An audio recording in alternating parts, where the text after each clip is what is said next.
So our house was like the house kids didn't go to for the most part unless they really had that extra oomph at the end of their route. So one year they were so tired of just like having candy left over that they decided to drive around our neighborhood in their minivan and try to hand out candy to children. Which went so good. And honestly, Barnum natural, everyone. She'll take good care of you. Thank you so much. I learned not too long ago the hard way.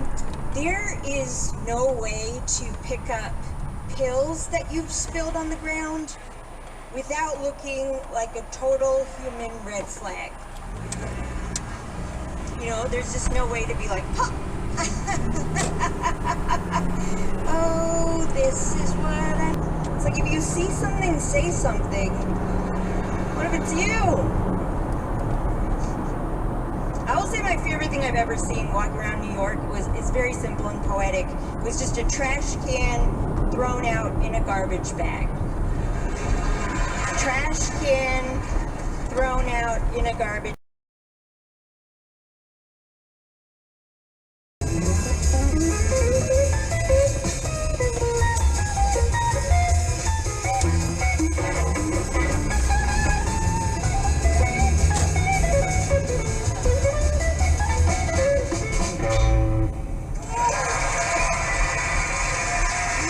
Julie Lodge, Ted Bohr, and Alan Hampton. And one more time for our partner, Ned Sherla. Oh, goodness. Well, the people have spoken on the Powder Milk Biscuits instant request. People have spoken. In fact,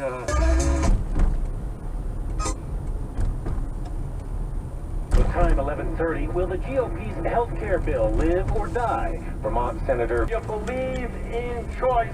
Let the women of this country make their own choices. Sanders headlining a Don't Take Our Health Care rally today in Columbus, Ohio. A mistake by a California coroner's office. A dead body found in Fountain Valley was incorrectly identified using fingerprints. The mistake, though, wasn't uncovered until after the funeral, during which an 82-year-old father thought he had buried his son. He hadn't. The son was in Australia. They spoke on the phone 11 days later. Our next update at 12 noon, David Kale, KOA News.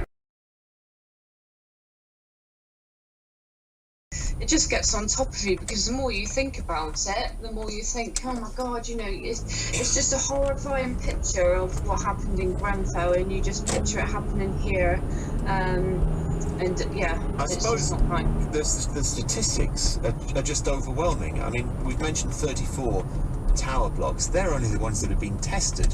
There are possibly hundreds of thousands of buildings across this country that don't meet fire regulations.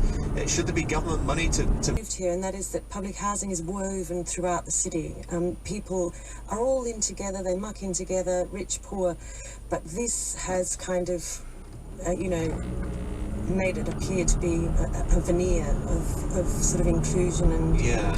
Do you think, Chloe, that you've got less of a voice because you live in public housing, what people here call council housing? Does that mean that you're seen as less important?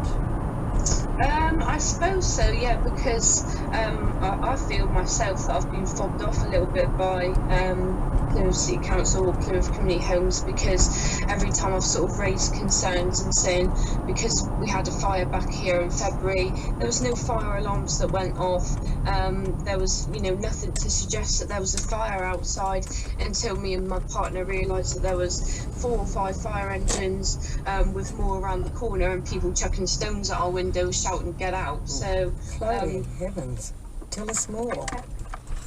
yeah, so, you know, me and my partner was just, you know, cooking tea in the kitchen, and my partner had a lot of commotion going on outside, so he looked out the window, and the first thing he saw was fire engines racing around the corner and residents around the area chucking stones at our window.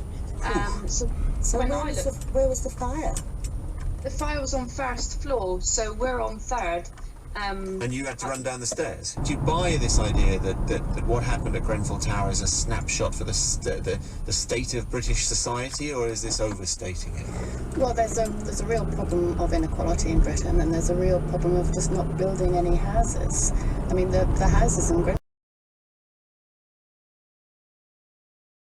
Make sure that subsequent governments don't spawn the next so-called Islamic State. You're absolutely right. They have exploited the fact that governance has been weak. Countries like Iraq certainly was weakened through in order to get money and weapons, but actually they are very much closer to the Daesh and Al-Qaeda brand than anything else. And these people are likely to run riot in the cities, working back in the form of cells, terrorist cells. Down to the Gwadar port. And I think the Chinese virtual takeover of Pakistan is being seen with a lot of concern among average Indians. And I presume that the Prime Minister would raise this issue. How America has responded in the last couple of decades on this issue doesn't give anybody any confidence that perhaps any external country would be able to make much of a difference here. However, it would be important to know what America's stance is, more as a sign of moral victory.